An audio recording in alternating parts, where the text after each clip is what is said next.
Assalamualaikum warahmatullahi wabarakatuh. Bismillah, alhamdulillah, wassalatu wassalamu ala rasulillah. Selamat datang di pembelajaran Budaya Melayu Riau untuk kelas 3. Ananda, semoga kalian dalam keadaan sehat serta tetap semangat untuk belajar. Kali ini kita akan membahas bab kedua dengan tema aksara Arab Melayu. Silakan disimak penjelasan berikut ini. Arab Melayu adalah aksara utama dalam penyebaran bahasa Melayu di wilayah Nusantara. Aksara ini muncul dan berkembang seiring dengan dakwah Islam di Nusantara. Disebut Arab Melayu karena merupakan aksara Arab yang diubah dan disesuaikan untuk mewakili bunyi bahasa Melayu. Aksara Arab berbahasa Melayu dikenal juga dengan nama Jawi, sedangkan untuk aksara Arab yang berbahasa Jawa disebut Pegon. Aksara Arab Melayu telah menjadi identitas bagi Riau dan daerah Melayu lainnya.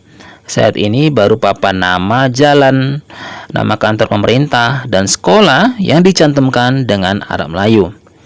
Hal ini adalah upaya yang dilakukan para penggiat budaya untuk mempertahankan Arab Melayu di masa sekarang ini. Langkah ini juga diikuti oleh daerah lain selain Riau, karena merasa bahwa Arab Melayu adalah identitas dan marwah bagi bangsa Melayu. Ananda semua, contoh penggunaan aksara Arab Melayu di masa yang lalu adalah seperti pada uang logam yang berlaku di seluruh wilayah Kesultanan Siak. Uang logam dengan nilai 1 keping berhuruf Arab Melayu dibuat pada tahun 1251 Hijriah atau sekitar tahun 1840 Masehi. Koin ini menjadi bukti bahwa aksara Melayu masih digunakan hingga abad ke-19. Selain itu, dalam pemakaiannya ternyata aksara Melayu tidak hanya digunakan oleh orang Melayu, namun juga oleh bangsa lain termasuk bangsa Eropa. Meskipun saat itu bangsa Eropa sedang menjajah Nusantara, namun tidak ada upaya bangsa Eropa untuk menghapus Arab Melayu. Bahkan surat antara raja-raja Melayu dengan pejabat bangsa Eropa banyak menggunakan Arab Melayu. Aksara Arab Melayu ini juga digunakan zaman dahulu pada iklan produk obat dan makanan asal Eropa dan Cina. Misalkan saja iklan minuman Coca-Cola di sebuah koran yang terbit di Singapura pada tahun 1930-an ini, yang berbunyi, "Untuk menjamu tamu datang ke rumah, berilah Coca-Cola." Ananda, aksara Arab Melayu pun tidak diperuntukkan hanya bagi orang Islam, karena Injil, kitab suci umat Nasrani, juga ditulis dengan aksara Arab Melayu. Keberadaan Injil dengan aksara Arab Melayu ini masih tersimpan di museum di kota Banjarmasin. Nah, Ananda, jika ada yang bertanya, apa tujuan belajar Arab Melayu untuk kita? Maka bisa kita jawab adalah, tujuan utama mempelajari aksara ini adalah agar mampu dan lancar membaca Arab Melayu, karena kitab-kitab lama orang Melayu banyak yang ditulis dengan aksara ini. Setiap kitab lama itu banyak menyimpan catatan berharga seperti tentang teknologi, astronomi, sejarah, pengobatan, agama, sastra, dan masalah bahari atau kelautan. Kitab-kitab lama orang Melayu itu sekarang ini banyak tersimpan di negara Inggris dan Belanda. Karena suhu di sana, cuacanya sangat mendukung dan lebih aman untuk menyimpan benda-benda tua bersejarah, seperti halnya kitab-kitab dan naskah orang Melayu tersebut. Yang lebih hebatnya lagi, ternyata yang menguasai pengetahuan tentang kitab-kitab orang Melayu bukanlah orang Melayu, melainkan orang berkebangsaan Belanda, Inggris, Perancis, dan Jepang.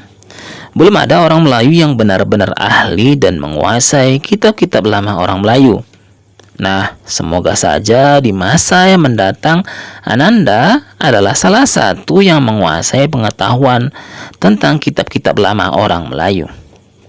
Ananda, Huruf Arab Melayu terdiri dari huruf asli Arab yang disebut dengan abjad dan huruf Arab yang diubah dan disesuaikan untuk bunyi bahasa Melayu disebut huruf Melayu. Huruf abjad adalah sebutan untuk huruf Arab karena susunan hurufnya diawali dengan huruf alif, ba, jim, dal. Sedangkan huruf Latin disebut alfabet karena susunan huruf awalnya adalah alfa, yaitu A, dan beta, yaitu B. Jadi ketika ada yang menyebut abjad, maksudnya adalah huruf Arab. Sedangkan ketika ada yang menyebutkan alfabet, maka yang dimaksud adalah huruf Latin.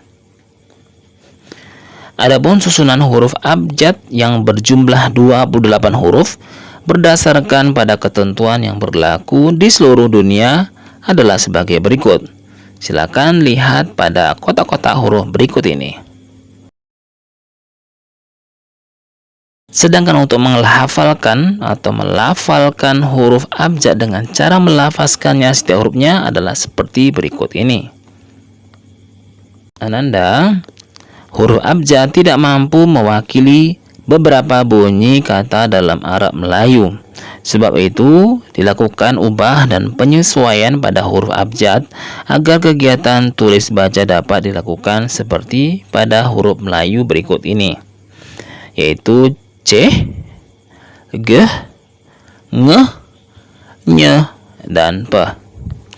Meskipun ada yang menambahkan huruf V, namun tidak diterima oleh sebagian besar ahli bahasa Melayu karena bunyi V dalam bahasa Arab selalu diwakili dengan huruf Fa. Ananda, dalam penulisannya huruf Arab akan berubah bentuk sesuai dengan posisi saat tunggal atau posisi di awal, di tengah, dan di akhir seperti pada tabel berikut ini. Ananda, demikianlah penjelasan singkat kita kali ini tentang aksara Arab Melayu. Semoga bermanfaat dan mudah dipahami. Terima kasih atas perhatiannya. Assalamualaikum warahmatullahi wabarakatuh.